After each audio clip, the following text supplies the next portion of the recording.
Bien, hermanos, vamos a estudiar la palabra de nuestro Dios y estamos recorriendo la Biblia libro a libro en un estudio panorámico.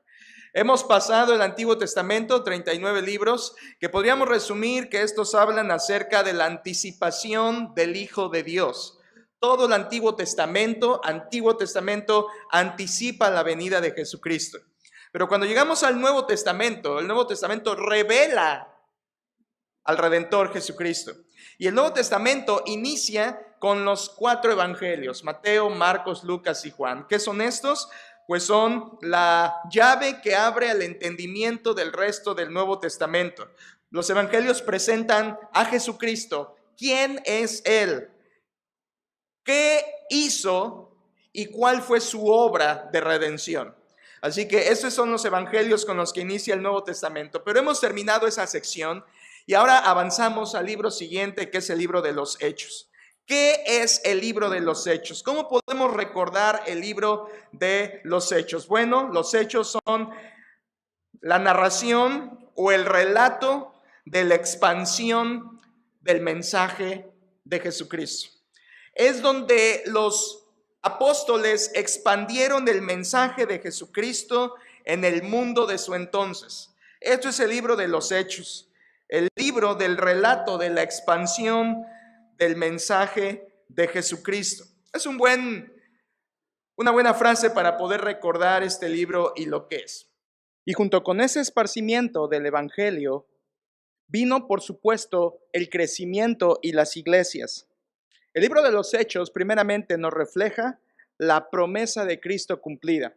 El Señor Jesucristo había dicho desde Mateo 16:18 que Él edificaría su iglesia y que las puertas del Hades no prevalecerían contra ella.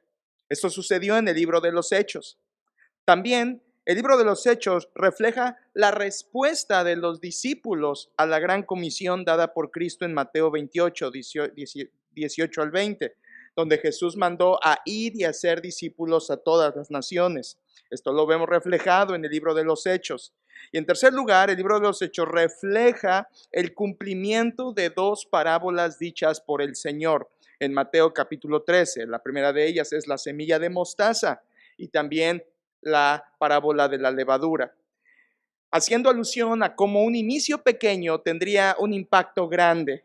El reino de los cielos es semejante a estas 2 parábolas que iniciaron de forma pequeña, pero tuvieron un crecimiento y un impacto masivo. Y esto lo vemos expresado en el libro de los Hechos. El libro de los Hechos es el único libro histórico del Nuevo Testamento. Y hoy, para estudiar panorámicamente este libro, lo que vamos a hacer es estudiar, en primer lugar, el resumen del libro de los Hechos. En segundo lugar, estaremos hablando del contexto del libro de los Hechos. Y en tercer lugar, estaremos hablando del bosquejo del libro de los Hechos. Ahora bien, si nos da tiempo, para el final he reservado un cuarto punto, si tuviéramos el tiempo, para hablar acerca de temas malentendidos del libro de los Hechos. Y creo que ese tema será importante, esperemos tener tiempo al final. Así que vamos a iniciar con el punto número 1, que es el resumen del libro de los Hechos. Y quiero comenzar hablando acerca del personaje principal de este libro. No es el apóstol Pablo. No, el personaje principal no es el apóstol Pedro. No es Juan, no es Felipe, no es Esteban. El personaje central de este libro no es otro, sino el Espíritu Santo. De hecho, a este libro deberíamos de atribuirle mejor el nombre de los Hechos del Espíritu Santo por medio de los apóstoles, porque el Espíritu Santo es el personaje que brilla en este libro. Esto es el cumplimiento de la promesa de Cristo. El Señor dijo en Juan 14, 16 al 18, y yo rogaré al Padre y os dará otro consolador para que esté con vosotros para siempre, el Espíritu de verdad, al cual el mundo no puede recibir porque no le ve ni le conoce, pero vosotros le conocéis porque está con vosotros y morará en vosotros. No os dejaré huérfanos, vendré a vosotros. Jesucristo había anticipado que el Espíritu Santo vendría y eso se cumplió en Hechos capítulo 2. Jesús también dijo respecto al Espíritu Santo que convenía que Él, Jesús, se fuera al Padre. En Juan 16:7 dijo, os conviene que yo me vaya, porque si no me fuera, el Consolador no vendría a vosotros, mas si me fuere, os lo enviaré.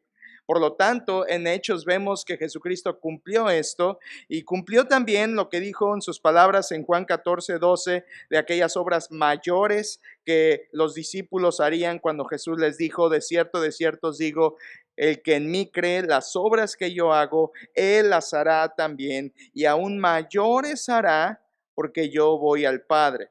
Y esas obras mayores se refería a las obras que iban a hacer los apóstoles por medio del poder del Espíritu Santo. Eso es lo que está reflejado en el libro de los Hechos. Por lo tanto, el personaje central del libro es el Espíritu Santo. Hay más de 50 referencias al Espíritu Santo en este libro. Incomparable. Ningún otro libro del Nuevo o del Antiguo Testamento hace tanta referencia a la tercera persona de la Trinidad como lo hace el libro de los Hechos. Esto nos deja claro que el Espíritu Santo es el personaje principal de este libro. Queda claro que es Él. Aparece en el libro habitando, como en Hechos capítulo 2, aparece regenerando a diferentes convertidos, llenando, como en capítulo 4, versículo 31, y les llevaba a hablar con denuedo, capacitándoles con poder para predicar, dirigiendo las decisiones de la iglesia, como en Hechos 15, guiando a la iglesia y a los pastores, como en Hechos 13, guiando a los siervos de Dios en su campo misionero, como en Hechos 16. En otras palabras, iglesia, en los evangelios durante el ministerio de Jesús, Jesús dirigía a sus apóstoles. En el libro de los Hechos, el Espíritu Santo ahora guía a los discípulos. Esa es la importancia del Espíritu Santo también hoy.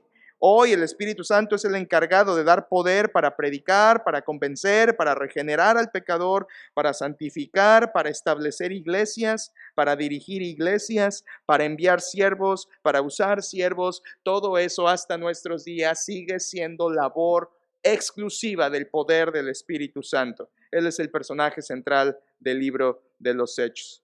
Ahora, en cuanto a la naturaleza de este libro tenemos que aclarar que no es un libro de doctrina, es decir, su propósito no es establecer doctrina neotestamentaria para la iglesia, sino que, aunque contiene doctrina, su propósito es más bien relatar el tiempo de transición que se vivió en ese periodo de la ascensión de Cristo y el establecimiento de las diferentes iglesias. Por lo tanto, el libro de los Hechos no es tanto un libro de doctrina, aunque insisto, contiene doctrina, pero es más bien un libro de transición. Es un libro de transición. Por ejemplo, nos da la transición del ministerio de Jesús al ministerio de los apóstoles. Ahí hubo un cambio. Nos da la transición del antiguo pacto al nuevo pacto. Es otra transición. Y nos narra la transición de Israel a la iglesia como el pueblo de Dios. Es lo que está en Hechos, mostrando la transición de estos puntos importantes. Ahora, ¿cuál es el tema recurrente del libro de los Hechos? Una y otra vez. ¿De qué habla Hechos que continuamente se repite en sus páginas? Es sencillo descubrirlo. El libro de los Hechos describe conversiones. Cómo pecadores vinieron al conocimiento de Cristo y cómo esos pecadores se hicieron cristianos por medio de la fe y el arrepentimiento en Cristo Jesús. Continuamente el libro de los Hechos describe conversiones. Ahora, esta semana yo hice un análisis de las conversiones en el libro de los Hechos y quiero decirle que hay 7 conversiones masivas que están en el libro de los Hechos, que inicia con multitudes grandes de miles, como vemos en los primeros capítulos, y va narrando 7 conversiones a través de los capítulos hasta convertir o hablar acerca de conversiones de grupos más pequeños. Por ejemplo, en Hechos capítulo 2 se convierte en 3,000, en Hechos capítulo 4 se convierte en 5,000 y luego va reduciendo el grupo. En Hechos capítulo 6, muchos sacerdotes. En Hechos capítulo 8, algunos samaritanos. En Hechos 16, algunos judíos prosélitos de Antioquía, de Pisidia, y también en Hechos 17, algunos pocos atenienses. En capítulo 18, Crispo y algunos corintios. Y esas son las 7 conversiones masivas o de multitudes. Son 7 las que le acabo de decir, que van de grupos más grandes a grupos más pequeños. Pero es interesante el análisis de las conversiones en el libro de los Hechos. El Espíritu Santo a partir de ese momento, guía al escritor, que es Lucas, para hacer un giro a partir del capítulo 8. Pues a partir de este capítulo, deja a segundo término las conversiones masivas y comienza a narrar conversiones personales de individuos. Y esto es impresionante. Narra hechos, otras 7 conversiones de individuos y de forma providencial, hermanos, la primer conversión personal, individual que narra Hechos es una conversión falsa, de un falso cristiano. Y usted sabe a quién me refiero. De modo que de las 7 conversiones masivas cambia a partir del capítulo 8 y ahora narra conversiones personales, pero la primera que narra es una conversión falsa, seguida después de otras 6 conversiones verdaderas. 6 verdaderas y una falsa. Por supuesto, la falsa es Simón el Mago, quien en capítulo 8, versículo 13, dijo haber creído, pero realmente seguía en incredulidad. Fue una conversión falsa. Y de ahí siguen las otras 6 conversiones verdaderas: el etíope en capítulo 8, Saulo en capítulo 9, Cornelio en capítulo 10, el procónsul Sergio Paulo en capítulo 13, Lidia en capítulo 16, el carcelero de Filipos en capítulo 16, y estas son las 7 conversiones personales, comenzando con una falsa y seguida de 6 verdaderas. Así que es claro ver, hermanos, que en el libro de los Hechos se narra una y otra vez conversiones de personas a Cristo. Primero multitudes, después personas individuales, y es una visión clara cuando estudiamos el libro de los Hechos. Pero también usted dirá, qué maravilloso, cuántas conversiones, qué hermoso. Pero también Hechos es sincero y nos narra, así como conversiones, también la historia de muchos que rechazaron el mensaje de Cristo. Por ejemplo, habla del rechazo del Sanedrín, el rechazo de diversos grupos de judíos, el rechazo de los de la sinagoga de los libertos, el rechazo de Bar Jesús, el rechazo de la muchacha endemoniada y sus amos, los filósofos de Atenas, los de la sinagoga de Éfeso, los exorcistas de Éfeso, Félix, Festo, Agripa, judíos de Roma y todos los que hacían alboroto en las ciudades a las que Pablo llegaba, como Listra y Tesalónica. Todos ellos mostraron rechazo al mensaje de Cristo, sin contar, por supuesto, a todos los judíos que arrestaron a Pablo en Jerusalén. Así que, como vemos, el tema recurrente del libro de los Hechos son las conversiones y la reacción al mensaje del Evangelio. Ahora yo quiero, hermanos, darles algo más en este punto, y es resumir el libro de los Hechos en 3 palabras. Usted dirá, ¿cómo vamos a resumir un libro de 28 capítulos en 3 palabras? Bueno, le quiero ayudar con esto a que lo recuerde mejor. 3 palabras que resumen el libro de los Hechos. La primera de ellas es mensaje. La segunda de ellas es siervos. Y la tercera es iglesias. Y con esas 3 palabras resumimos todo el libro de los Hechos: mensaje, siervos e iglesias. A donde quiera que vamos en Hechos vemos alguna de estas 3 cosas: el mensaje, los siervos e iglesias. Déjeme comenzar hablando un poco acerca de cada uno. Hablemos primero de la primera palabra, el mensaje. Cuando hablamos de mensaje, obviamente estamos hablando del mensaje del Evangelio de Cristo expuesto una y otra vez en este libro. En Hechos hay aproximadamente 20 mensajes o discursos de predicación del Evangelio. 20. 7 de ellos son de Pedro, 11 son de Pablo y otros de otras personas allegadas. Ahora, ¿cuál era ese mensaje que se predicaba en el libro de los Hechos? Vaya un momento conmigo, por favor, a Hechos capítulo 4 y versículo 12, donde tenemos lo que era el mensaje que ellos predicaban. Hechos 4:12, la Biblia dice: y en ningún otro hay salvación, porque no hay otro nombre bajo el cielo dado a los hombres en quien podamos ser salvos. La Biblia nos habla que el mensaje recurrente también del libro de los Hechos era el mensaje del Evangelio. Mire un momento, en Hechos 16:31, nuevamente Pablo en la cárcel predicando el Evangelio. Hechos 16:31 dice: ellos dijeron, cree en el Señor Jesucristo y serás salvo tú y tu casa. El mensaje de la fe en Cristo Jesús estaba continuamente abarcando las páginas de este libro. Es el mensaje de salvación. Está en todo lugar invitando al arrepentimiento y a la fe. Un pasaje más en Hechos 17, versículo 30.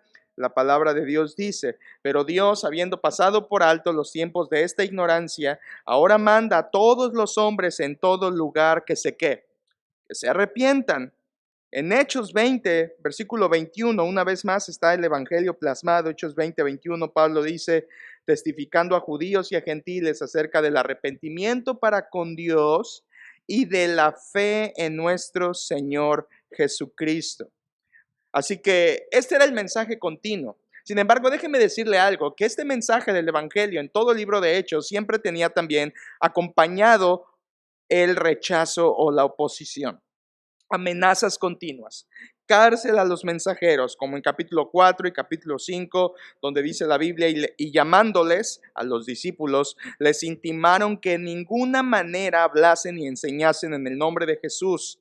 Como vemos, están amenazando, prohibiendo. El primer apóstol murió por esto, Jacobo, en capítulo 12. Y antes de él, Esteban, el primer mártir, ya había muerto en capítulo 7. Continuamente vemos oposición y cárceles a Pedro, a Juan, a los demás apóstoles, oposición a Pablo y a su equipo, porque siempre, iglesia, siempre que el mensaje de Cristo y del evangelio se proclama, siempre trae consigo también oposición. Pero tenemos un ejemplo precioso en el libro de los Hechos, capítulo 4, versículos 19 y 20, donde dice la palabra de Dios: mas Pedro y Juan respondieron diciéndoles: juzgad si es justo en delante de Dios obedecer a vosotros antes que a Dios, porque no podemos dejar de decir lo que hemos visto y oído. Este es el mensaje poderoso del evangelio, acompañado siempre de una oposición. A donde quiera que usted va en Hechos, está el mensaje de Cristo.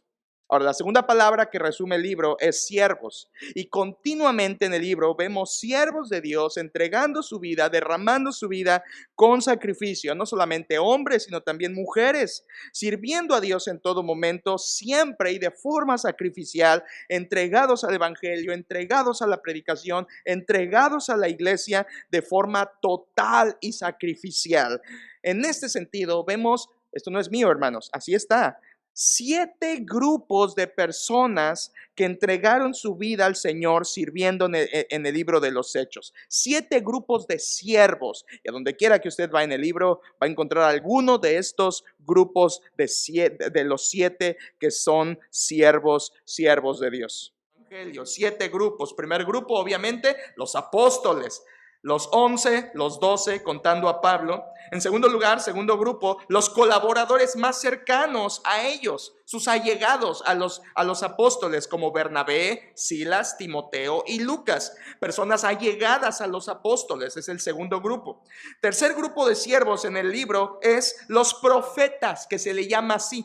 Profetas como Agabo, ¿se acuerda de Agabo? Está en el libro de los Hechos. A Agabo se le llama profeta. Ahora hay que entender, hermanos, cuando en Hechos se le llama profeta a una persona, no es profeta en el sentido del Antiguo Testamento, sino es en el sentido profeta del Nuevo Testamento, del griego propetes, que significa proclamador.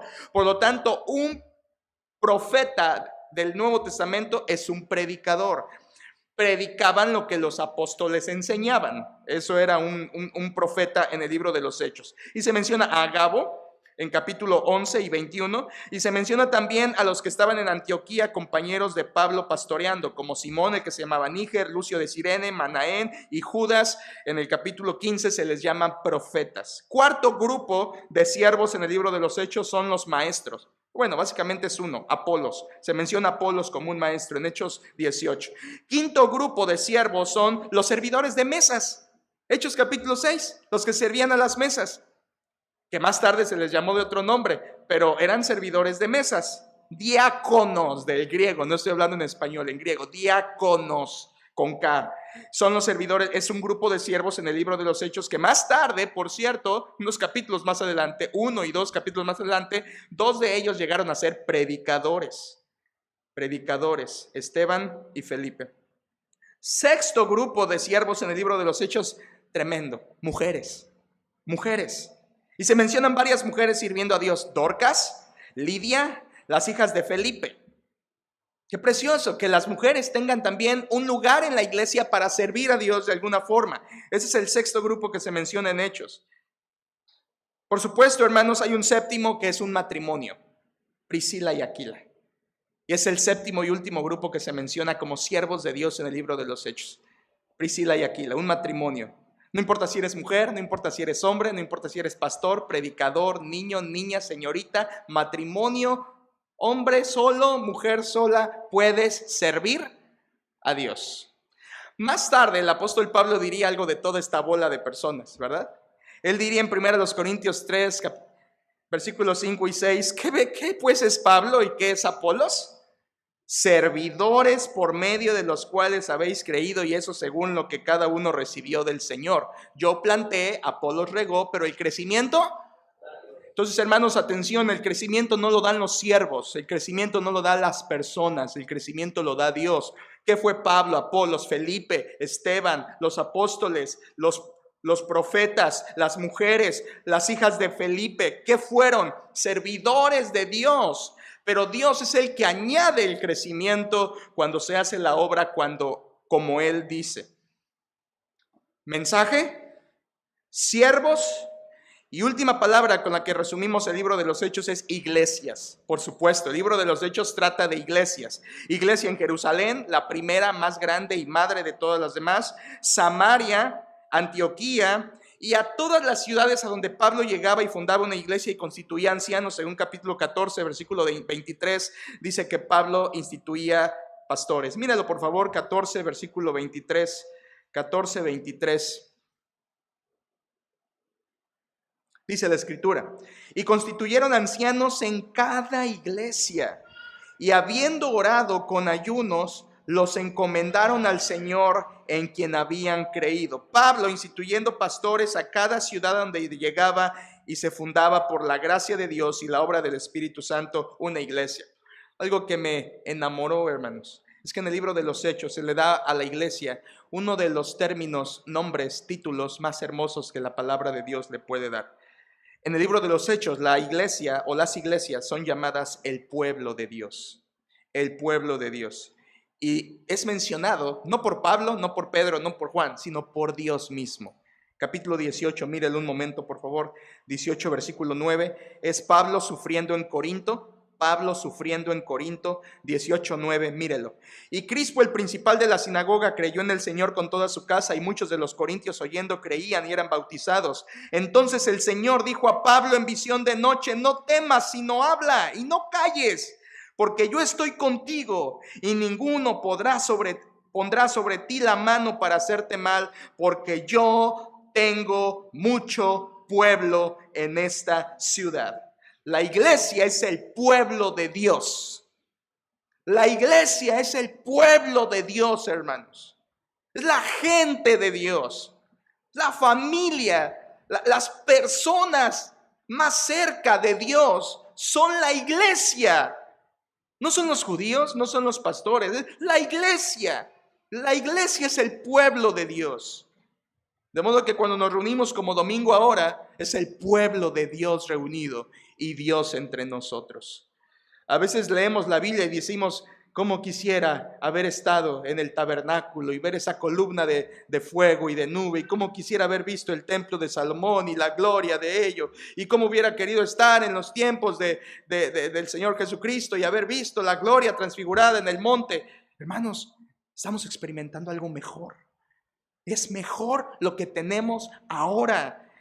Vidas cambiadas, vidas transformadas, alcohólicos transformados, perversos transformados, necios hechos sabios, vidas cambiadas, reunidas con Cristo en el corazón, con la palabra de Dios, con el Espíritu gobernando. Eso es mejor que cualquier cosa, iglesia. La iglesia reunida el domingo es el pueblo de Dios y no hay mejor cosa que ello. Por lo tanto, si usted desvalora esto, hay un problema espiritual profundo en nuestras vidas. Si usted desvalora este tiempo, hay un problema serio en nuestras vidas. La iglesia es el pueblo de Dios. Somos el pueblo de Dios. Las características de la iglesia cada vez que aparece son dos. Esto solo lo quise poner porque puede ayudar. Cada vez que la iglesia aparece, aparece con dos rasgos. Número uno, denuedo, o sea, valor para predicar. Y número dos, imperfección. La iglesia siempre es imperfecta. Siempre, desde el principio, imperfecta. Satanás siempre se opone a la obra en la iglesia. Inicia con una oposición externa, con persecución en el capítulo 3, pero como eso no le funcionó y seguían predicando, entonces Satanás cambió de estrategia a una oposición interna, y ahí sí que ganó Satanás.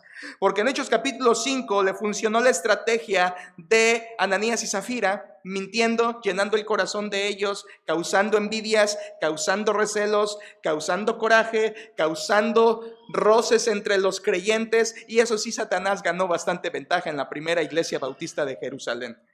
No le sirvió mucho la oposición, pero vaya que le sirvió bastante la oposición interna de los mismos miembros. Satanás siempre está queriendo dañar la iglesia, no tanto desde fuera. No le tengas miedo a la oposición externa de la iglesia, esa se vence. Tenle miedo a la oposición interna, cuando entre hermanos de la misma iglesia comienzan a apuñalarse, comienzan a morderse, comienzan a pensar mal unos de otros, comienzan a criticar, comienzan a dudar, comienzan, como el apóstol Pablo dijo, a morderse unos a otros. Tenle miedo a eso, porque eso es obra de Satanás operando internamente. Satanás sabe que no puede derribar a la iglesia desde fuera, porque Cristo nos defiende, pero vaya que puede causar problemas desde dentro.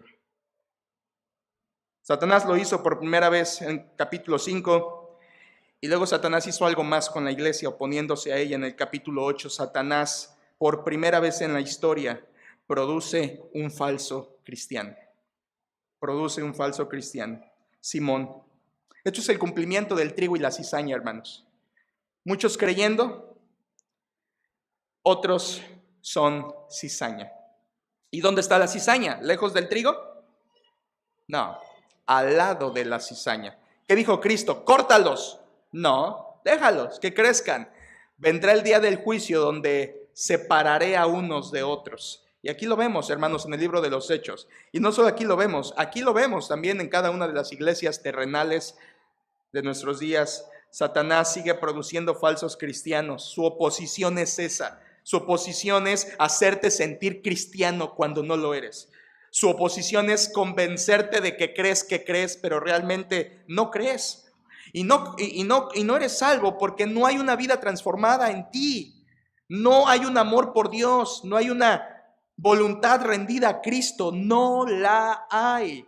Eres gente religiosa, eres gente de templo, eres gente que hasta abre la Biblia cuando apaga la tele un poquito para leer un poco, pero en tu corazón no mora Cristo, no hay evidencias de la salvación de Cristo. Es más, se te puede preguntar, ¿qué evidencias de salvación ves en tu vida? Y preguntar, ¿qué es eso?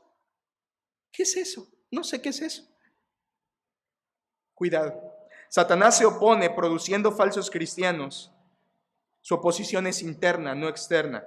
Pero, como en los tiempos de Hechos la iglesia permanecía y crecía, así también hoy la iglesia permanece a pesar de todo eso. Mensaje, siervos e iglesias. Este es el resumen del libro de los Hechos. Quisiera, hermanos, pasar al segundo punto, porque esto era un resumen nada más. Quisiera pasar al segundo punto, y es el contexto del libro de los Hechos. Solamente quiero darle algunos datos que nos van a ayudar a enriquecer este estudio. En el contexto, ¿qué hablamos del contexto? De alguna información que nos ayuda a entender el trasfondo de este libro. Por ejemplo, hermanos, el autor de este libro es el Espíritu Santo, porque toda la escritura es inspirada por Dios. Pero vaya al capítulo 1, versículo 1, por favor, como inicia el libro de los Hechos. Hechos 1:1, y mire lo que dice, por favor. Hechos 1:1, lea conmigo si es tan amable, dice la Biblia. En el primer tratado, oh Teófilo, hablé acerca de todas las cosas que Jesús comenzó a hacer y a enseñar. A ver, entonces dice que este es el segundo tratado, ¿verdad? No, dice este es el segundo porque le hace referencia a un primero. Dice, en el primer tratado, oh Teófilo, hablé acerca de todas las cosas que Jesús comenzó a hacer y a enseñar. Y Hechos es el segundo tratado. Ahora, ¿cuál fue el primer tratado? Si usted va un momento al Evangelio de Lucas, capítulo 1, rápidamente, Lucas capítulo 1:1, dice la Escritura, Lucas 1:1, puesto que ya muchos han tratado de poner en orden la historia de las cosas que entre nosotros han sido ciertísimas, tal como nos lo enseñaron los que desde el principio lo vieron con sus ojos y fueron ministros de la palabra, me ha parecido también a mí, después de haber investigado con diligencia todas las cosas desde su origen, escribírtelas por orden, oh excelentísimo Teófilo, para que conozcas bien la verdad de las cosas en las cuales has sido instruido. Por lo tanto, hermanos, el primer tratado a Teófilo fue el Evangelio de Lucas. El segundo tratado a Teófilo fue Hechos. Por eso en Hechos le dice: en el primer tratado, en el que te envié primero, te hablé acerca de lo que Jesús comenzó a hacer y a enseñar. Versículo 2, Hechos 1:2. Hasta el día en que fue recibido arriba, después de haber dado mandamiento por el Espíritu Santo a los apóstoles que había escogido, a quienes también después de haber padecido se presentó vivo con muchas pruebas indubitables, apareciéndoseles durante 40 días y hablándoles acerca del reino de Dios. Volvamos al versículo 1, en el primer tratado, oh Teófilo. Lucas es dirigido a Teófilo, Hechos es dirigido a Teófilo, la misma persona. ¿Quién escribió esto? Lucas.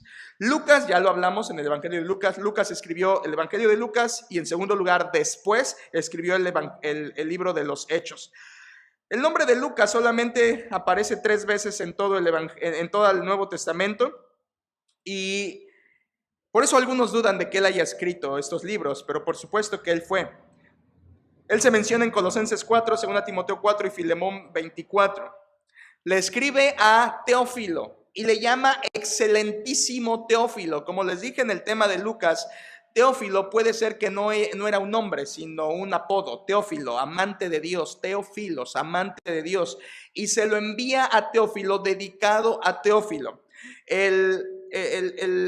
La palabra excelentísimo, usada también en el capítulo 24:3 de Hechos, se refiere a un gobernante. Por lo tanto, muy probablemente el Teófilo era un personaje romano principal, importante, un general, un capitán, un gobernante, porque así se le llama a Félix en capítulo 24, versículo 3, excelentísimo. Así que hay algo, hermanos, que se llama el canon muratorio. El canon muratorio es un escrito muy antiguo, del año 170, muy despuesito de los apóstoles, y el canon muratorio es una lista es la lista más antigua que se tiene de los libros del Nuevo Testamento ordenados. Así se le llama, o sea, lo encontró una persona que se llama Muratori, por eso así le pusieron el canon muratorio, y es la lista del Nuevo Testamento más antigua que se tiene. No el texto, sino la lista de libros más antigua que se tiene. Y el canon muratorio dice esto del libro de los Hechos. Los hechos de todos los apóstoles han sido escritos en un libro dirigiéndose al excelentísimo Teófilo. Lucas incluye una por una las cosas que fueron hechas delante de sus propios ojos, lo que él muestra claramente al omitir la pasión de Pedro y también la salida de Pablo al partir de la ciudad para España. Interesante. Esto se escribió 90 años después de que se escribió el libro de los Hechos. Y ya desde entonces se decía que había sido Lucas, el escritor de este libro. Por supuesto, hermanos, cuando hablamos de Lucas y el perfil de Lucas, si Lucas tuviera un perfil de Facebook, tuviera 3 descripciones allí. Lucas era médico, Lucas era historiador, Lucas era misionero, pero sobre todo era un hombre fiel. Solo Lucas está conmigo. ¿Cuánto dura, hermanos, el libro de los Hechos, el periodo que narra? Bueno, narra unos 30 años de historia, ¿sí? El libro de los Hechos narra resume unos 30 años de historia de la iglesia, desde la ascensión de Cristo en el capítulo 1 y el Pentecostés, hasta el primer encarcelamiento en Roma. Por lo tanto, el libro debió haberse escrito por ahí del año 60, 62 de nuestra era. Es cuando se escribió el libro de los Hechos. Lucas percibió del capítulo 16 al final, fue testigo ocular. ¿Y qué hay de los primeros 15 capítulos? Lucas no los vio, Lucas no estuvo ahí, Lucas no lo presenció con sus propios ojos. Por lo tanto, Lucas, como ya sabemos, tuvo que ser un investigador para poder tener, valiéndose de testimonios y entrevistas, todo el material de los primeros años de la iglesia. Y uno sí se pregunta, ¿pero cómo? ¿Cómo Lucas se enteró del Pentecostés si él ni estaba ahí? Ni era creyente quizá todavía. ¿Cómo se enteró? Bueno, porque hizo entrevistas, escuchó testimonios, sobre todo de Pedro, Pedro, de Juan, de Felipe y de sus hijas. Sabemos por la misma Biblia que Lucas estuvo 2 años en Cesarea, junto con Pablo, que estuvo encarcelado 2 años ahí, y en Cesarea vivía Felipe, y Felipe estuvo en los primeros días de la iglesia. Con toda seguridad, Lucas pudo entrevistar a Felipe, a sus hijas, y poder obtener información valiosísima de los primeros años de la iglesia. Así es como Lucas conoce los primeros 15 capítulos y medio, y a partir del 16 a la mitad, más o menos, él cambia en primera persona del plural, revelando que él ya estaba allí cuando menciona nosotros. Y a partir del capítulo 16 a la mitad hasta el final, Lucas estuvo junto al apóstol Pablo y presenció todo lo que se escribe. Y es por eso que usted, cuando va al capítulo del naufragio de Pablo, ¿lo ha leído, hermano? Cuando va al naufragio, ve tantos detalles en la narración del naufragio, porque Lucas estuvo allí, Lucas estuvo en ese barco, Lucas vivió ese naufragio junto con el apóstol Pablo, y por eso le habla de tantas cosas, de detalles de este naufragio del apóstol Pablo rumbo a Roma. Como dije, este libro se escribió aproximadamente en el año 60, 62, no después. No pudo ser escrito después porque no dice la resolución del juicio de Pablo, por ejemplo. O sea, el libro acaba en Pablo es encarcelado esperando juicio, pero no da la resolución del juicio. Eso quiere decir que lo terminó y ahí se acabó y ya no escribió las demás cosas porque no habían sucedido. Tampoco Lucas escribió, por ejemplo, el segundo encarcelamiento de Pablo, que hubo un segundo encarcelamiento, ya no lo escribe. Ya había consumado el libro de Hechos. Tampoco escribe el martirio de Santiago, tampoco escribe la persecución de Nerón y tampoco escribe la destrucción de Jerusalén que sucedió en el año 70. Así que como todo eso no lo dice, es muy probable que el libro de Hechos lo escribió antes de que pasaran todas esas cosas por el año 60 a 62. Lucas escribió este libro, hermanos, inspirado por el Espíritu Santo. Ahora quiero hablarle un poco acerca del bosquejo. Bosquejo, muy rápido, hermanos. Ya hablamos del resumen, ya hablamos del contexto. Ahora déjeme hablarle de el bosquejo. Y cuando hablamos de bosquejo es la estructura del libro para poder comprender cómo está armado en su estructura interna. Bueno, algunos dicen que debemos dividir a Hechos en 2. Yo no lo creo. Algunos dicen hay que dividir Hechos en 2 partes. La parte de Pedro y la parte de Pablo. Pedro abarca del capítulo 1 al capítulo 12 y Pablo abarca del capítulo 13 al capítulo 28. Perdón, 28 capítulos. He estado diciendo 26, ¿verdad? Perdón, 28. Pedro la mitad, Pablo la otra mitad. No, hermanos, porque el libro no está centrado en el hombre. El libro no está centrado en el hombre. El libro gira en torno, no al hombre, sino gira en torno a la misión de Dios dada a la iglesia. Así que la división o el bosquejo de este libro está escrita allí mismo. Hechos capítulo 1, versículo 8, por favor. Ahí está el bosquejo del libro. Hechos capítulo 1, versículo 8. Dice la Biblia, ¿me acompaña? Pero recibiréis poder cuando haya venido sobre vosotros el Espíritu Santo, y me seréis testigos en Jerusalén, en toda Judea, en Samaria y hasta lo último de la tierra. Ese es el bosquejo del libro. Jerusalén, Samaria y Judea, lo último de la tierra. ¿Y qué cree? El libro está estructurado de esa forma, de esta manera. Capítulo 1 a capítulo 8, versículo 3, testigos a Jerusalén. Capítulo 8, versículo 4 a capítulo 12, versículo 25, testigos a Judea y Samaria. Y del capítulo 13 hasta el final, testigos hasta lo último de la tierra. Sí, hermanos, así como está Hechos 1:8, así está estructurado todo el libro. Los primeros 8 capítulos es Jerusalén. Los siguientes capítulos hasta el 12 es Samaria y Judea. Y a partir del capítulo 13 tenemos la expansión del mensaje a todo el mundo por medio del apóstol Pablo, cuando dice en el capítulo 13 el Espíritu Santo: apartadme a Saulo y a Bernabé para la obra que os he encomendado, y de ahí parten para el primer viaje misionero, para expandir el mensaje. Así que, hermanos, escuche esto, lo que el Señor Jesucristo dijo en la Gran Comisión en Mateo 28 y lo que Jesús dijo aquí, plasmado por Lucas en capítulo 1, versículo 8, esa expansión circular o circundante de Jerusalén, Judea y Samaria, último de la tierra, fue el plan de acción de los apóstoles. Jesús lo mandó. Ellos lo hicieron. Qué hermoso es ver a los hijos de Dios obedeciendo a Dios tal cual lo dice Dios. Qué hermoso es ver a la iglesia obedeciendo a Dios como lo dice Dios. Qué hermoso es que Cristo dijo, háganlo así, y ellos lo hicieron así. Primero Jerusalén, luego Judea y Samaria, y luego hasta lo último de la tierra. Este fue el plan exponencial del mensaje de Cristo llevado en el orden correcto. Ellos no empezaron por ir al resto del mundo, ellos no empezaron por ir a los samaritanos, ellos empezaron por Jerusalén, luego Judea y Samaria y luego lo último de la tierra. Ahora, yo estoy hablando y quizá alguien no entiende esto, déjenme decirlo rápido. Jerusalén era la localidad donde estaban, donde vivían, donde estaba el aposento alto. Era su Jerusalén, lo más cercano. Judea y Samaria eran los alrededores y las etnias que estaban a su alrededor. Judea y Samaria, vecinos.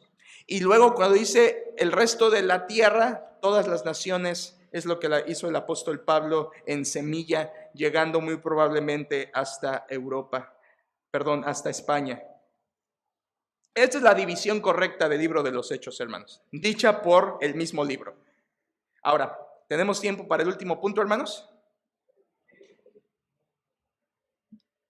Los temas malentendidos del libro de los Hechos.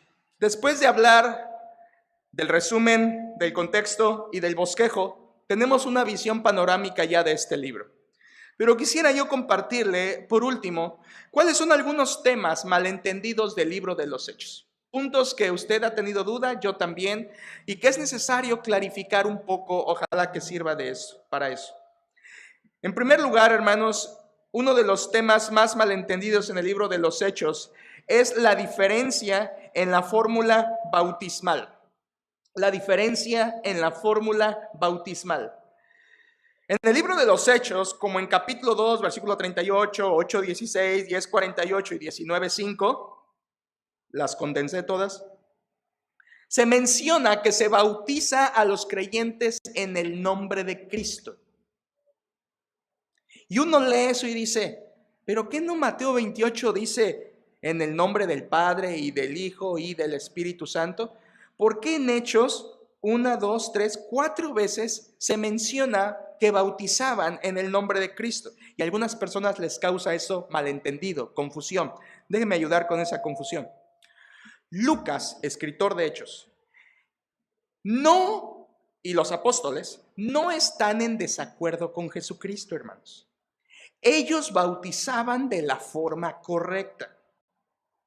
La clave para entender este malentendido está en que Lucas no está dando detalles de la práctica doctrinal de la iglesia. Lucas está contando los hechos de la iglesia. Lucas no está diciendo y le hicieron así porque doctrinalmente había mandado Jesús. No. Lucas no está dando detalles doctrinales. Lucas nos está diciendo la historia, los hechos. Y como su centro está en los hechos, él deja a un lado la doctrina, no la especifica para centrarse en los hechos que está narrando. No hay contradicción entre Lucas y Jesús en la descripción de los bautismos. Tal es así que sí, 4 veces se menciona que bautizaban en el nombre de Jesús, pero 11 veces se menciona que bautizaban sin nombre, sin mencionar nombre. Eso quiere decir que Lucas no está dando detalles doctrinales, sino que él está contando los hechos que sucedían en la primera iglesia. Asimismo, hermanos, podemos ver claramente que en el libro de Hechos se menciona el bautismo como bautismo en el nombre de Jesús para diferenciarlo del bautismo de Juan el Bautista.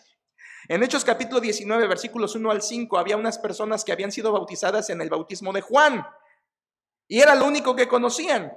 No conocían el bautismo en el nombre de Jesús. No significaba que lo aplicaban en el nombre de Jesús, sino que era el bautismo que Jesús había ordenado. Espero haber ayudado. Lucas no está dando una fórmula bautismal. Está narrando la historia y distinguiéndola del bautismo de Juan. Segundo malentendido, hermanos. Segundo malentendido en el libro de los Hechos. La tendencia a querer imitar todo lo que sucede en el libro de los Hechos. Hay una tendencia muy fuerte, cada año se vuelve más fuerte, a querer imitar exactamente todo lo que sucede en el libro de los Hechos. Por favor, métase en este malentendido por un momento y si usted lo ha tenido, apóyese de esta explicación que le voy a dar con la escritura. Hay dos posiciones en cuanto a esto, hermanos. A la tendencia de querer imitar todo del libro de los Hechos. Hay dos posiciones, déjenme se las explico. Dos posiciones. Primera posición, la de los pentecostales y carismáticos. Los pentecostales y carismáticos creen que todas las cosas, todas las que están en el libro de los Hechos deben reproducirse, deben imitarse, deben suceder en la iglesia para que sea una iglesia de Dios. Y entonces debe haber milagros, debe haber lenguas, debe haber multitudes reunidas, estadios llenos, y debe haber lenguas de fuego y cosas maravillosas en el templo porque así sucedió en Hechos. Y se apegan a este libro diciendo, pero es que está en la Biblia, está en Hechos, es bíblico. Y cuando te sacan esa carta, tú ya no sabes qué decir porque no has estudiado y no pusiste atención en el mensaje del panorama bíblico. Y te dicen, es que está en la Biblia, lenguas, milagros. Esa es una primera postura. Esta la siguen los pentecostales y carismáticos, pero tristemente lo hacen de una forma artificial, de una forma como espectáculo, incluso la mayoría de las veces como una intervención demoníaca, porque eso es del demonio hoy. ¿Quién genera las lenguas en muchas personas pentecostales y carismáticas? El diablo. ¿Quién hace milagros en muchas iglesias carismáticas y pentecostales? El diablo. Esa postura no es la correcta. Existe la otra postura, y atención con ella. La otra postura es la de muchos creyentes sanos que piensan que somos mandados a imitar y reproducir algunas cosas, pero otras no. Por ejemplo, dicen, somos llamados a tener 7 diáconos, porque en Hechos 6 están 7, así que 7 diáconos. Si no tienes 7 diáconos, estás mal. Tienes que tener en común todas las cosas con la iglesia, porque así estaba la iglesia en Hechos 2, en común todo. Así que vivamos como Hechos 2 en la iglesia. Multitudes conversas. ¿Por qué no se convierten hoy multitudes? Pastor, estás jugando, como le dijeron una vez al pastor con quien yo colaboraba, estás jugando a la iglesita, así le dijo un miembro. Imagínense qué miembro, con esos miembros, ¿para qué queremos enemigos? Estás jugando a la iglesita con tus grupitos de personas. ¿Dónde están las multitudes? Como en el libro de los Hechos. Hay gente que está buscando multitudes conversas y dicen, eso debe reproducirse. ¿Dónde está? ¿Dónde está eso de la primera iglesia? ¿Dónde está? Pero por otro lado defienden, no, pero no debemos imitar lenguas, eso sí no, ni tampoco milagros, no, porque eso ya no está vigente. Sucesos sobrenaturales, ya no, eso ya no. Lo otro sí, pero esto ya no. Esta clase de cristianos tampoco están en lo correcto.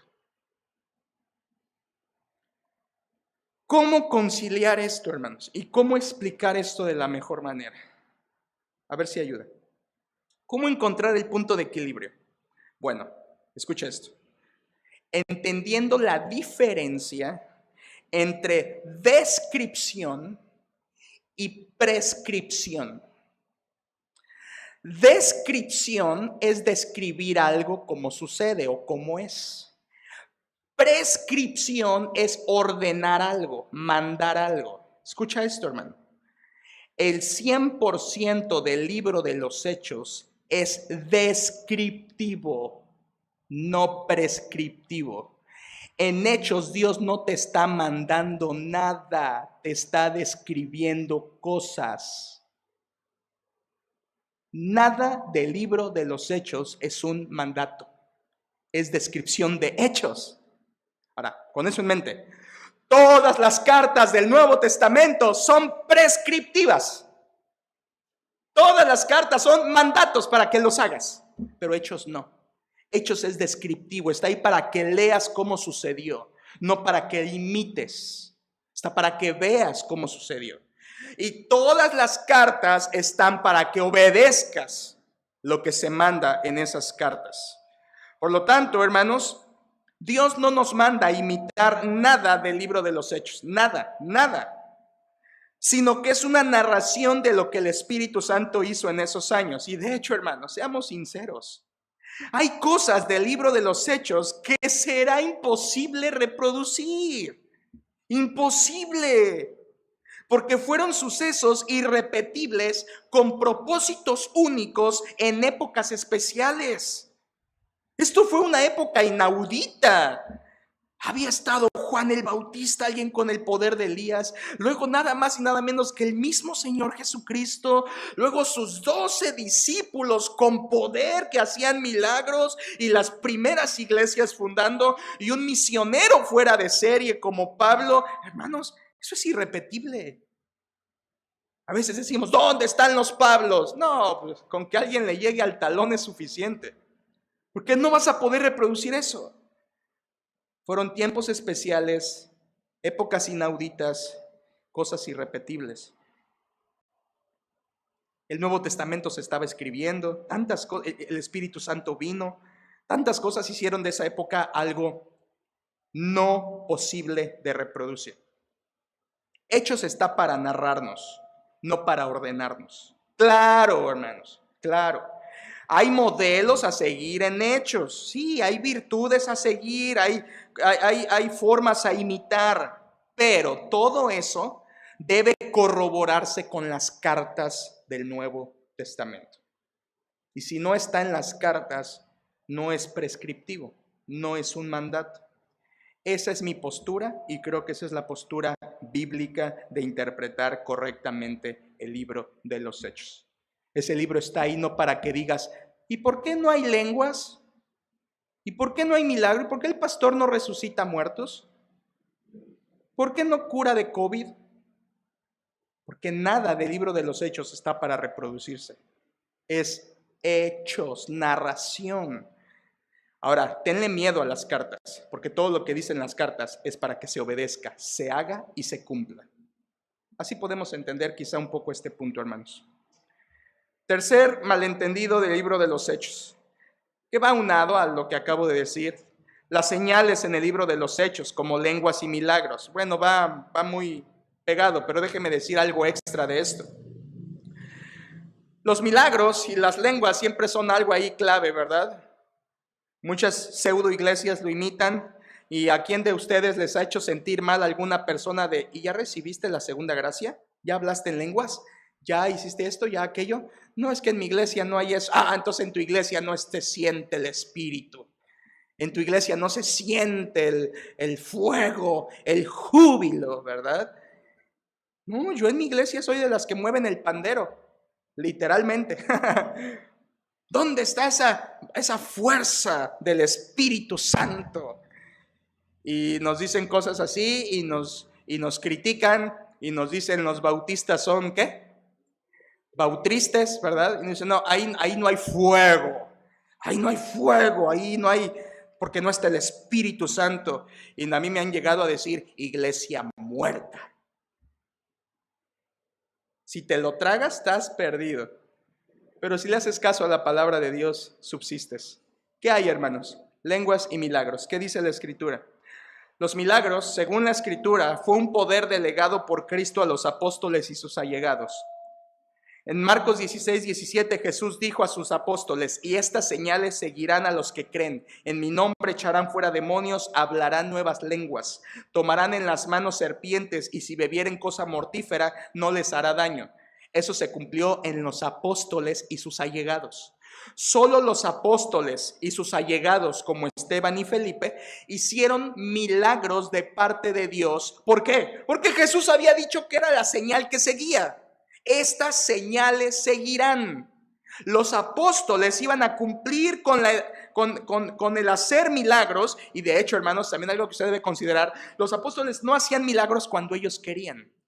Los apóstoles hacían milagros cuando el Espíritu quería.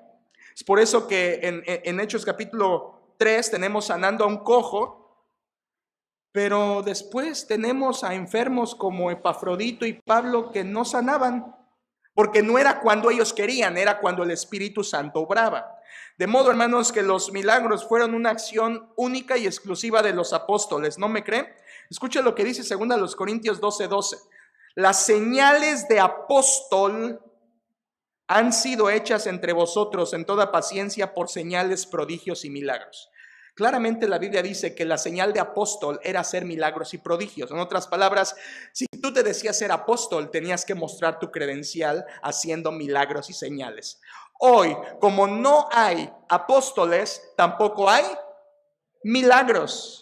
Y el punto está, hermanos, en que no se necesita, porque hoy la iglesia de Cristo no necesita milagros, no es llamada a hacer milagros, ¿se fija? Ningún texto en las cartas te manda a hacer milagros. Las cartas son prescriptivas y ningún texto te manda a sanar y a hacer milagros. Hoy la iglesia no es ordenada a eso ni a hacer ningún tipo de señal. Eso fue exclusivo de los apóstoles. Hoy no hay apóstoles, no hay milagros. ¿Cuál era el propósito de los milagros o de las señales? Respaldar que el mensaje venía de Dios. ¿Estás hablando de parte de Dios? A ver tus milagros. Muy bien, te creemos. Vienes de Dios. Esa era la función de los milagros en tiempos del libro de los Hechos. Hoy los milagros no están operantes porque Dios así ha querido. O sea, no están operantes por medio de los siervos, porque Dios sigue operando milagros, pero ya no por medio de las personas. Dios ya no trabaja así. Él hace milagros cuando Él quiere. ¿Sí? ¿Ha visto milagros en su vida, hermana? Yo sí. Yo sí.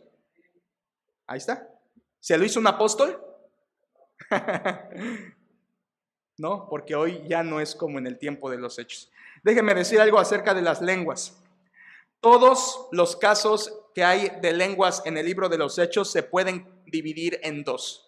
El primer grupo es el único caso irrepetible primero de la venida del Espíritu Santo, cuando produjo lenguas para hablar a todas las naciones que estaban ahí reunidas en el día de Pentecostés, que eran 50 días después de la ascensión de Cristo, o 50 días después de la Pascua, llamada también la fiesta de la cosecha o Pentecostés. En ese día sucedió la única, primera e irrepetible ocasión del derramamiento del Espíritu Santo para habitar en los creyentes, y como manifestación a eso vino la expresión de diversas lenguas o idiomas para que los que estuvieran presentes pudieran escuchar y entender el mensaje de salvación. Eso fue irrepetible, jamás va a volver a pasar, fue único, jamás se repite, hermanos, jamás. Todos los otros casos en el libro de los Hechos son distintos a este primero. Por eso les dije, lo podemos dividir en dos, el primero y todos los demás. Todos los demás, los otros casos de lenguas en el libro de los Hechos siempre sucedían, escuche, como una confirmación de la salvación cuando Dios abría la puerta a un nuevo grupo de personas no judías. Déjenme volverlo a leer. Cada una de las ocasiones posteriores de lenguas en el libro de los Hechos sucedía como confirmación de la salvación cuando se abría la puerta a un nuevo grupo de personas no judías. Por ejemplo, ¿cuándo vuelven a haber lenguas? Hasta el capítulo 8. ¿Cuándo? Cuando se convierten los samaritanos, no judíos. ¿Y qué pasa? Hay lenguas. Porque era un nuevo grupo, hay lenguas. Luego, no vuelve a haber lenguas hasta el capítulo 10. ¿Quién se convierte en capítulo 10? Cornelio, un gentil. ¿Y qué hay? Lenguas. ¿Por qué? Porque era un nuevo grupo al que se estaba abriendo la salvación en Cristo Jesús. Y de ahí no hay lenguas hasta el capítulo 19. ¿Y quiénes son en el capítulo 19? Creyentes del antiguo pacto que solo conocían el bautismo de Juan el Bautista. Era un nuevo grupo. Se convierten y ¿qué cree que pasa? Hay lenguas. Siempre que había lenguas, había judíos presentes además, para que ellos vieran que ese nuevo grupo que estaba convirtiéndose era tan verdadero como el primero en Hechos capítulo 2. De modo que las lenguas servían como una confirmación de que Dios aceptaba a todos los grupos. Y para que no hubiera eso de, no, pero nosotros judíos tuvimos lenguas y nadie más tiene lenguas, ¿no? Dios hizo una justicia, equiparó, ¿no? Y cada vez que había un grupo que se convertía no judío, había lenguas y había judíos. De modo, hermanos, que hoy, si quisiéramos que hubiese lenguas como en aquel tiempo, siempre se tenía que cumplir con dos requisitos: que estuvieran siendo salvos un nuevo grupo de personas y que estuvieran presentes judíos. Pero ¿qué cree? Eso no va a pasar, porque Dios no tiene operante ya las lenguas. El propósito de las lenguas era demostrar la aceptación de Dios a no gentiles. Hoy ya no está operante ni los milagros ni las lenguas, porque tenemos la palabra de Dios y ya no se necesitan lenguas. Simplemente por eso. Hoy si alguien quiere creer y es del Cairo y es de un país así alejado, de una tribu lejana, y cree, no va a haber lenguas, aunque hubiera un judío ahí. Porque el mensaje ya está escrito. No se necesita corroborar que es una verdadera salvación, porque está siendo salva por medio del mensaje correcto, el evangelio. Pues espero que ayude, hermanos. La última, rapidito. La obra sobrenatural del Espíritu Santo es muy sencilla. El Espíritu Santo en el libro de los Hechos lo vemos haciendo dos cosas: bautismo del Espíritu y llenura del Espíritu. El bautismo es cuando la salvación es operada, viene el Espíritu Santo a morar en nosotros y nos coloca en el cuerpo de Cristo. Ese es el bautismo del Espíritu Santo. El Espíritu, al momento de la salvación, nos coloca como parte del cuerpo de Cristo.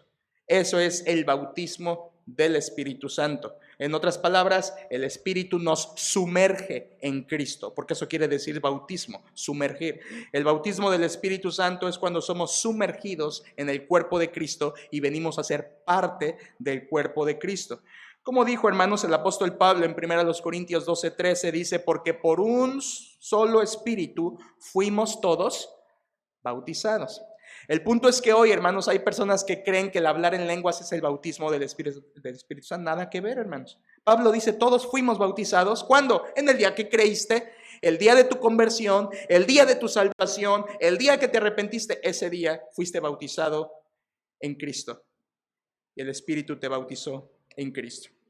El otro concepto que aparece en Hechos de la obra sobrenatural del Espíritu Santo es la llenura, y varias veces aparece acerca de la llenura. Por ejemplo, hermanos, en el libro de los Hechos dice que eran llenos para hablar con denuedo, para predicar, y fueron llenos, dice, y oraban y el lugar tembló y fueron llenos del Espíritu Santo. Esa llenura significa al control y poder de Dios para predicar y compartir su mensaje. Esto, hermanos, ambas cosas, tanto el bautismo como la llenura, sí están operantes hoy. Cada vez que un cristiano se convierte, es bautizado por el Espíritu Santo, y cada vez que un cristiano obedece a Dios y pide la llenura, es lleno del Espíritu Santo. Eso sí está operante. ¿Y cómo se manifiesta? ¿Con lenguas? No. Se manifiesta con una vida transformada que se asemeja más a Gálatas capítulo 5, el fruto del Espíritu. Hoy el único fruto que produce el Espíritu es un carácter semejante al de Cristo. Todo lo demás que se produzca en las falsas iglesias no es del Espíritu Santo. Concluyo, hermanos, el mensaje de Cristo es y debe seguir expandiéndose. Preguntas: ¿qué estamos haciendo para cumplir la misión? ¿Cuánto está el Espíritu Santo usándote a ti? ¿Te has vuelto un cristiano cómodo de la iglesia que ya no dejas que el Espíritu Santo te use más allá? ¿Cómo estás llevando tu mensaje a tu Jerusalén? ¿Ya ganaste a tus hijos? ¿Quieres ir a tocar puertas, pero ya ganaste a tus hijos? ¿Ya tus hijos están consagrados? Comienza con tu Jerusalén. Comienza con tu Jerusalén. ¿Quieres irte a África? Comienza con tu Jerusalén. No rompas el patrón de Dios. Comienza con tu Jerusalén, luego con tu Judea y Samaria, y si Dios así lo quiere, un día irás al resto de la tierra, pero todo eso no depende de ti y todo eso tampoco será rápido, son años. Pero comienza con tu Jerusalén, sé fiel en tu Jerusalén. ¿Cómo estás sirviendo al Señor, hermano, hermana? ¿Eres como Lidia? ¿Eres como Dorcas? ¿Eres como Felipe, que están activos en la obra de Dios? ¿Cómo está nuestra iglesia? Escucha esto, iglesia. Dios hará la obra contigo o sin ti, conmigo o sin mí. Dios la hará de todos modos. O sea, no creas que yo estoy haciéndole daño a la iglesia porque me necesitan, no estoy sirviendo ni ganando almas. Te haces daño a ti y a tu carencia de galardones. Pero Dios hará la obra con o sin ti, con o sinmigo. Pero qué privilegio es dejarse usar, hermanos. Qué privilegio es que Dios te use. Dejemos de perder el tiempo y permitamos que el Espíritu Santo nos utilice. Si el mensaje del Evangelio no se está expandiendo y difundiendo por medio de usted, una de dos: o no somos creyentes verdaderos y somos más Simón, o vivimos contristando al Espíritu en todo tiempo. Las primeras iglesias tuvieron falsos creyentes. No dudemos de que en las iglesias de hoy también lo habrá. Por eso, quisiera terminar este estudio con un llamado al arrepentimiento. Capítulo 8, por favor. Cerremos ahí. Capítulo 8. Versículo 18. Por favor, acompáñenme con su vista, escúchelo, trate de concentrarse, estamos ya en la parte final. 8:18 de Hechos, dice la Biblia: cuando vio Simón que por la imposición de las manos de los apóstoles se daba el Espíritu Santo, les ofreció dinero, diciendo: dadme también a mí este poder, para que cualquiera a quien yo impusiere las manos reciba el Espíritu Santo. Entonces Pedro le dijo: tu dinero perezca contigo, porque has pensado que el don de Dios se obtiene con dinero. No tienes tu parte ni suerte en este asunto, porque tu corazón no es recto delante de Dios. Llamado al arrepentimiento, versículo 22. Arrepiéntete, pues, de esta tu maldad, y ruega a Dios si quizá te sea perdonado el pensamiento de tu corazón, porque en hiel de amargura y en prisión de maldad veo que estás. Que este llamado sea para varios de ustedes. Vamos a orar. Gracias te damos, Señor, porque aunque hay cizaña, también hay trigo, y tú eres el Dios soberano, todopoderoso. Gracias por la obra de tu Espíritu Santo. Gracias por la oportunidad para que haya arrepentimiento. Y gracias por el precioso libro de los Hechos, un libro que nos enseña a mirar las grandezas que el Espíritu hizo. Y Señor, te damos la honra y la gloria porque tu palabra es clara. La primera generación de creyentes te obedeció, yendo a su Jerusalén, Samaria y el mundo. Nuestra generación no te está obedeciendo, Señor. Ellos te obedecieron a pesar de la oposición. Nosotros ni tenemos oposición y aún así no te obedecemos. Ellos sobrevivieron a los ataques internos del diablo. Nosotros nos dejamos llevar tan fácil por los ataques internos del diablo. Ellos tenían de nuevo valor, incluso, Padre, iban a la cárcel por la causa de Cristo. Nosotros no estamos dispuestos ni a sufrir una burla por parte de nuestros compañeros de trabajo. Ellos se congregaban, Señor, con ánimo y gozo. Nosotros no venimos ni al culto de la noche porque trabajamos. Esta primera generación te obedecía, Señor. Nosotros no siempre te estamos obedeciendo. No en todo te estamos obedeciendo. Señor, yo te pido, como dice tu escritura en Hebreos, no dejando de congregarnos, una prescripción directa a nosotros. Como dice Pablo a los Efesios, a los tesalonicenses, no apaguéis al Espíritu. Como dice a los Efesios, no contristéis al Espíritu. Señor, todos esos mandatos de las cartas a nosotros lo estamos rompiendo. Y esta primera generación no lo hizo. Esta primera generación te obedeció. Por eso consiguió lo que consiguió y llegó hasta donde llegó. porque hacían lo que tú decías.